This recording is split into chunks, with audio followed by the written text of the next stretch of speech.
Você já considerou a possibilidade de que a Bíblia, além de ser um livro espiritual, é também um verdadeiro manual de mentalidade, crescimento pessoal e prosperidade? Por séculos, muita gente foi ensinada a separar espiritualidade de riqueza, como se a busca por crescimento financeiro fosse incompatível com a fé. Mas e se isso for uma distorção? E se as Escrituras, corretamente interpretadas, revelarem princípios poderosos que, quando aplicados com sabedoria, conduzem não só à abundância material, mas a uma vida plena, com propósito, paz e impacto? Napoleon Hill, em seu clássico Pense e Enriqueça, entrevistou mais de 500 milionários para descobrir os princípios que eles aplicavam para alcançar o sucesso.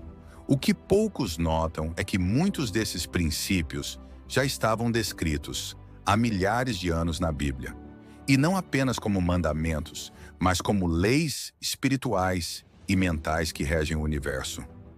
Hill não escrevia como um teólogo, mas ele reconhecia o poder de algo maior, que ele chamava de inteligência infinita. E é justamente essa conexão entre fé e ação que cria o terreno fértil para a prosperidade. O primeiro ponto que precisamos entender é que tudo começa na mente. Literalmente. Provérbios 23, 7 diz: "Como o homem pensa em seu coração, assim ele é."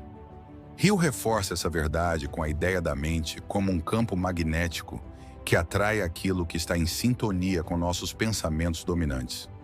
Se você acredita que nunca será próspero, que é difícil demais, que os ricos são gananciosos, ou que Deus não quer te ver crescer, é exatamente isso que sua vida vai refletir. A mente funciona como solo. Se você planta medo, dúvida e escassez, colherá paralisia, ansiedade e estagnação. Mas se planta fé, visão e coragem, os frutos serão completamente diferentes. Essa renovação mental é o que Paulo chama de transformação pela renovação da mente. Romanos 12, 2. Não se trata apenas de mudar ideias, mas de reprogramar padrões mentais enraizados desde a infância, muitas vezes influenciados por experiências traumáticas, ensinamentos distorcidos ou falta de referências. A fé que move montanhas começa como uma semente plantada na mente. E Hill acrescenta: tudo o que a mente humana pode conceber e acreditar, ela pode realizar. A Bíblia diz: tudo é possível ao que crê. Não é coincidência, é princípio. Mas a fé, por mais poderosa que seja, não pode operar sozinha. Tiago 2,17 afirma: a fé sem obras é morta.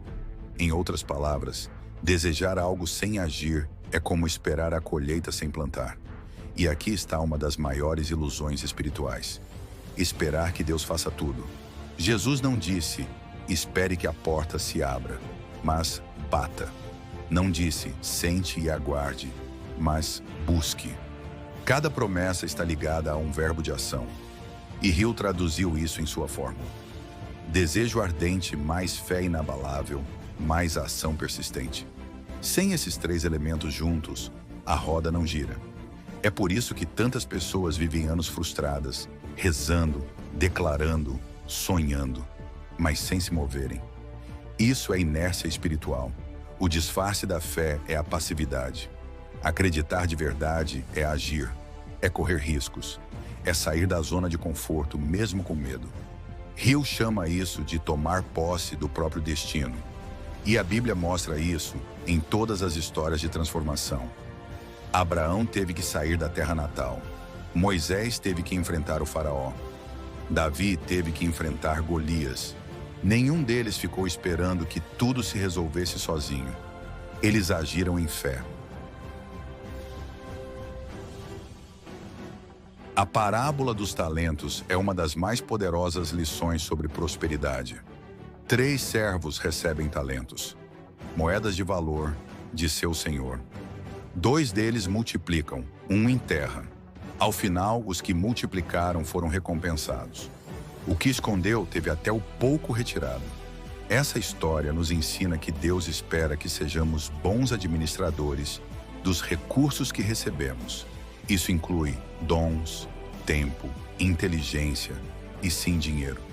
Prosperidade não é uma questão de quanto você tem, mas do que você faz com o que tem.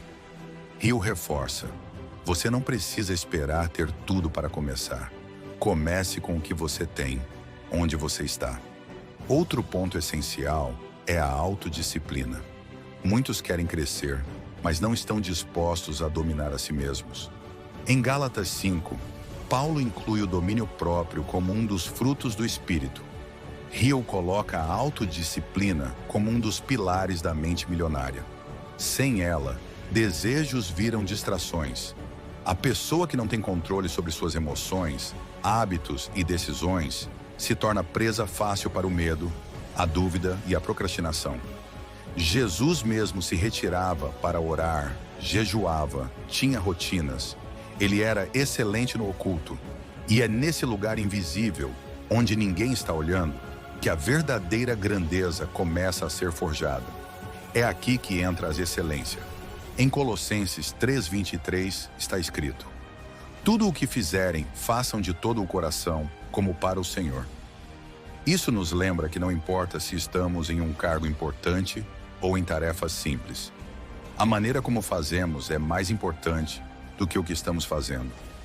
Hill chamava isso de ir além do necessário, a lei do esforço extra. Quem se contenta em fazer apenas o mínimo nunca constrói algo extraordinário. Deus honra quem age com excelência, mesmo quando ninguém está vendo, porque isso revela caráter.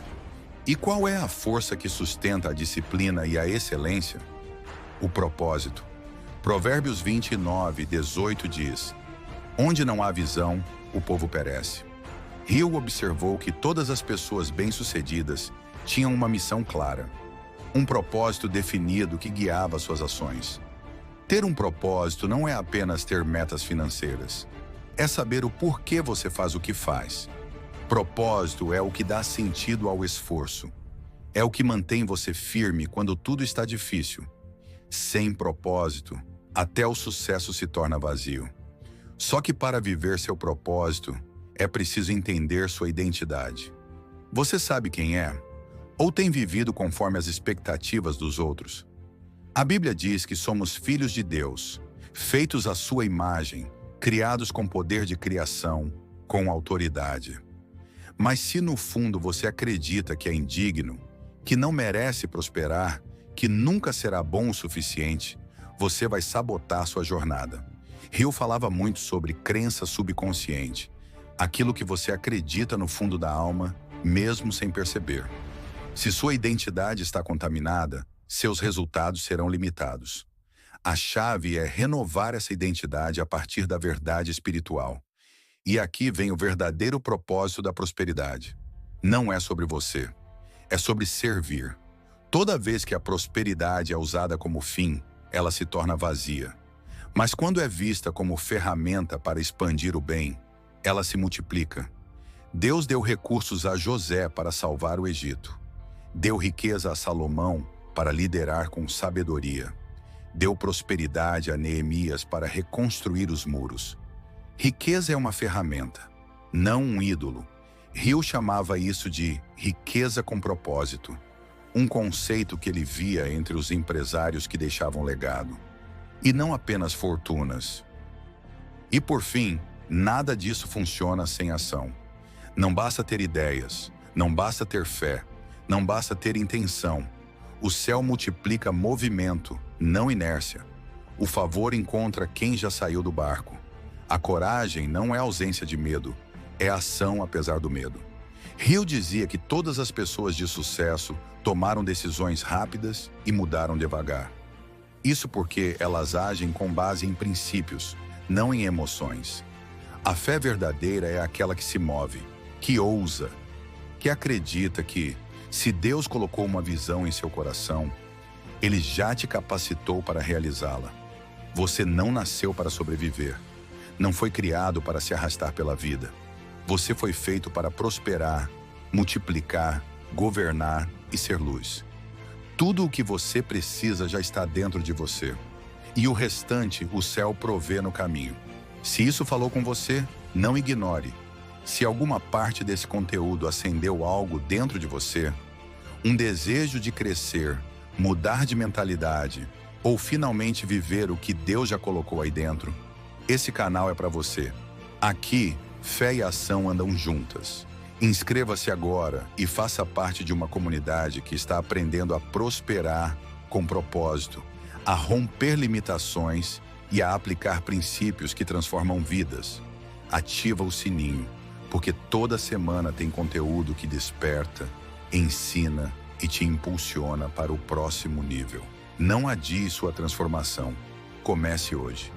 Clique em inscrever-se.